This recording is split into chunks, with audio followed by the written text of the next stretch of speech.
Hello everyone, welcome back. I have a special video for you today. Like I do every year, I'm going to do my top 10 games of 2014 video, although this year is going to be a little different. As you know, if you've been with me for a couple years now, in 2012 and 2013 I did a top 10 games for both those years, and this year, obviously, I'm doing it again. But this year I'm doing it a little different. I'm going to have one for downloadable games, which is this one right here, and then I'm going to have the other one for the general category, which is mostly going to be the AAA games that are big this year. So that's why I decided to separate them, because the downloadable games are usually more of the indie crowd, so obviously they're not going to have the same budget, so it'd be a little unfair to compare the two, and I think 10 games to list the best games of the year is a little too small. So instead, I expanded it to 20 and I just have them separated. Alright, so without further ado, let's go ahead and jump into this video now.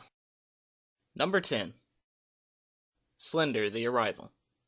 This was actually the first horror game that I played this year, and it definitely deserves to be in that genre. The original Slender was such a hit because it gave you a simple task: collect 8 pages in a dark forest. The only problem, Fable Legend's Slenderman is following you, and if he catches you, it's game over. Of course it relies on jump scares, but the real fear is the psychological fear of turning or walking around a corner and hoping you don't see him. The sequel takes this idea and improves it, while also creating a story mode that helps you get invested into the lore. For me, the two scariest missions are when you're in the house and you have to close the windows and doors, which almost gave me a heart attack when I went to the bathroom to turn off the radio during one of my Let's Plays, and the mission where you're introduced to the newest enemy in the series, named the Chaser. Unlike Slenderman, the Chaser will sprint after you and you have to focus your flashlight on it to make it stop, which leads to some pretty tense moments as you turn on more and more generators. While it's not the best horror game of the year, it does deserve some praise for having reason with your horror instead of just having things constantly pop out at you. I've liked what they have done with the series so far, and I hope that they continue this franchise in the future. Number 9. Goat Simulator. This game is odd. That's pretty much the best description for it. Given the fact that goats don't worship a Satan goat lord, fly around on jetpacks, drag people around with their tongues, and get sweet air from going down slides, I'm going to go ahead and say that it doesn't really come off as an accurate simulator. But if all those things interest you, then this game will give you quite an entertaining gameplay experience. While the entire game is essentially a gimmick, and because of that, content of the game is on the lighter side, but the sandbox and tools that they give you are more than enough to waste several hours on. I spent 30 minutes the other day flying around as a demon goat trying to understand the flight controls, but mostly I was just slamming the goat into anything I could as fast as possible. Which at one point I got my goat stuck on a fence and it shrunk the size of the goat, which was very unusual. Whether you're trying to complete challenges or just trying to cause as much chaos as possible, this game will give you some humorous goat antics in return. Number 8. Strider. Capcom has always been known for great action games and challenging platformers, and this game mixes both of those perfectly. This is one of those arcade games that stood out to me early on. It has great art direction and the gameplay is fast and difficult. Imagine mixing Devil May Cry with Mega Man. That's about what you get with this game. Like most games, you start out with a limited set of powers and combos, but as you start killing bosses, you start picking up speed with new attack variations and special abilities. You really have to have fast eyes with this game, because it gets to that level of reaction-based fighting where one slip-up can mean bad things for you. I've actually never played the original Strider game, and I've only played him as a character in Marvel vs. Capcom games, but they are very good representations of his fighting style. The story is kind of like the classic storytelling in older games, so there's not much to get invested in. But there's plenty of high-speed action and epic boss fights, and really that's what matters most. Number 7. Five Nights at Freddy's. I normally don't play scary games very often, because I try to avoid the sensation of fear as much as possible, but this game will fit very well into your spooky game collection. It starts off with the simple premise and gameplay mechanic. You're the new security guard at Freddy Fazbear's Pizza, and your job is to keep an eye on the animatronics in the restaurant. Why would they need a position for that? Well, here's the kicker. At night, these robots get up and start walking around, and it's in your best interest that they don't see you. Otherwise, they stuff and mangle you inside of a costume, or like the previous security guard, they'll take a nice bite out of your head. The goal is simple. Keep an eye on the door to your left and right, watch the security cameras to make sure they're all in one place, and if you see them near the door, close them immediately. Oh, I almost forgot. All of this drains your power, and once you use all of your power, well, just don't use up your power. If you don't mind a good jump scare and psychological horror game, then go ahead and sign up for your new job. Just make sure to keep an eye on Pirates Cove. Number 6. Project Spark. If you love games like Little Big Planet, then you'll love this one too. It presents you with a large set of tools with an even larger set of possibilities, and as always, the community comes out with these crazy creations that most people wouldn't even be able to understand how to make. Don't be afraid though. The game does allow the casual gamer to get in and create their own maps, so it's not like you have to be a master creator to get into it. This game also features a unique adventure mode, where you create your story as you go. It's kind of like one of those choose-your-own-adventure books, but in game form. The good thing is that the core game is free to play, and if you want more options, you can either subscribe to the premium account or buy the individual packs that you want. The game has a lot of possibilities when it comes to game creating, which means the community list of downloadable games will always be filled with new content. Which is the great thing about games like this. As long as there is an active community, there will always be new content. While the editor does get a little too complicated for me, I still enjoy playing the various creations, so there's always something for everyone in this game. Number 5. Octodadliest Catch. The title of this game really says it all, and sets the tone for what you're about to experience. The controls are just as silly as everything else about this game, and it actually gets pretty hilarious in the later levels. You'd think this game is just a gimmick to create buzz on the internet, but it's actually a great game with a lot of content. First, you have the story mode, which tells a story of epic proportions that is very entertaining from start to finish, especially during the aquarium supermarket levels.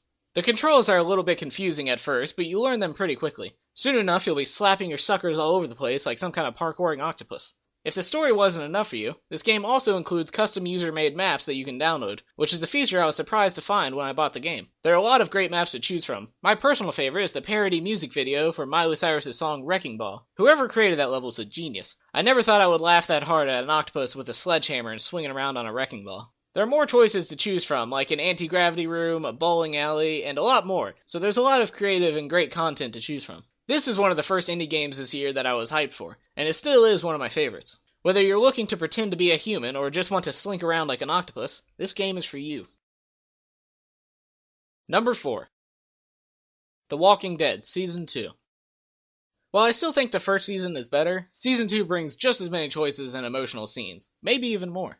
This time you play as Clementine, which most of you may remember is the little girl from Season 1 that Lee finds in a treehouse. She's a little bit older this time around, and they definitely do not take the fact that she's a kid into consideration when it comes to violence, including a pretty disturbing scene with a dog in the scene that follows later.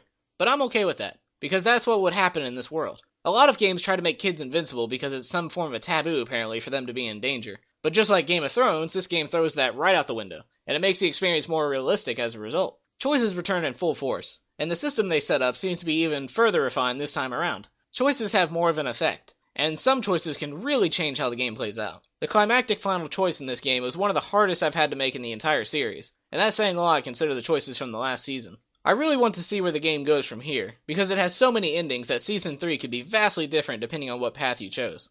Telltale has definitely done it again with this game, and I can't wait to see what they do in the future. Number 3. The Legend of Korra. Avatar games in the past haven't been very impressive, mainly because of the combat gameplay. Well, this one was developed by Platinum Games, most known for making Bayonetta, and the head of Platinum Games being the man who created the Devil May Cry series. So needless to say, combat is great in this game. Being Korra, you of course have control over all the elements, and they have their pros and cons to help you in fights. Waterbending is good with attacking ranged targets but has low damage. Firebending is used to attack fast but is limited to close range. Airbending is best at hitting multiple enemies and cause area of effect damage, but can only attack horizontally. And Earthbending lets you deal massive amounts of damage, but the attacks are slow. Keeping up with the Platinum Games tradition, this game can be extremely difficult, especially on the extreme difficulty setting. You have to know which elements to use during fights and which enemies to use them on, because during the later fights you really want to end them as quickly as possible. The game also introduces a mode where you can play in a pro bending tournament, which is a lot of fun to play while also maintaining the game's difficulty. This is easily the best downloadable fighting game I've played this year, and with how difficult the extreme mode is, I will surely be coming back frequently to play it some more. Number 2. Trials Fusion. People know this series for two main reasons: the crazy map editor, and the even crazier difficulty spike in later tracks, and this latest installment does not disappoint. It brings back the classic gameplay while also introducing new ways to play, including freestyle tricks and a new game mode where the main goal is pulling off as many tricks as possible before the track ends. Of course, the community is still as active as ever, and creating tracks that most people wouldn't even understand how to start creating. This game is a 2.5D racing and platformer, yet people have created first-person shooters, pinball, a wipeout course, Galaga-style shooters, and pretty much anything else you can think of. If you're looking for a game that will test your skills and your creativity, then Trials Fusion is for you. And finally, the number one downloadable game of 2014 is Hearthstone. In a lineup packed with fast-paced action games, it's good to have a game where you can slow down a bit and think out your strategies. Not only is it a great game, but it's currently my favorite card game. The gameplay is like a mix between the Naruto card game and Magic the Gathering with a unique playstyle of its own. and it makes for some really creative deck builds. You can have a deck revolving around big minions, flooding the board with minions, controlling the board with clears and negates, outlasting your opponent with healing effects, gaining power from hurting yourself and minions, drawing out your deck quicker than your opponent, and much more. The game is easy to learn when it comes to basic gameplay, but it gets very competitive the further you get into the rankings. Having the best cards doesn't automatically give you the advantage. Like most card games, how you use your cards is just as important as the cards themselves. You can throw a game just by placing your minions in the wrong spot, or by using a card effect on a minion that could have been more effective on another, so you really have to think before you act. If the game itself isn't good enough on its own, the entire game is free. The game, all the cards, runs in the arena, and the expansions can be paid completely in gold. Of course there are options to pay with real money, but it's never the only option. You can earn enough gold to buy a pack every day and have some gold left over, so you won't have to grind constantly like you would in most free-to-play games. On top of that, you get a free card back every month just from going to level 25 to level 20, and new cards are added frequently, which gives the current meta decks new cards or creating an entirely new meta build. If you are a fan of card games, this is an easy choice to pick up and play, and even if you aren't, it's a good start into the genre. This is a game that I will continue to enjoy in the future, and with the addition of new cards and ways to play through expansions, it's guaranteed to have a lot of new content to come back to. And that's why Hearthstone is my favorite downloadable game of 2014. Alright, so that was the top 10 downloadable games of 2014. I hope you enjoyed it, because it definitely was a pain in the ass to make. You might not be able to tell from watching, but making a video like this is several hours of work. Not only do you have to write up a script, but you have to record the footage, and you have to edit it later, and you have to find the footage, and it's a whole big mess.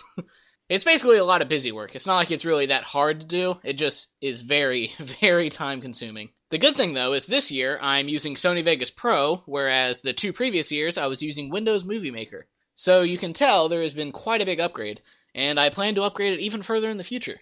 Now obviously this was released on Monday, and I'm planning to release the top 10 games of 2014 on Monday of next week as well, and I said that there was going to be a Let's Play in between the videos, but I kind of forgot how much work goes into these top 10 videos. I should have really remembered from last year, but I do not have time between now and next Monday to do it because I'm going to be working on the video all of that time. So yeah, it's going to be quite a while.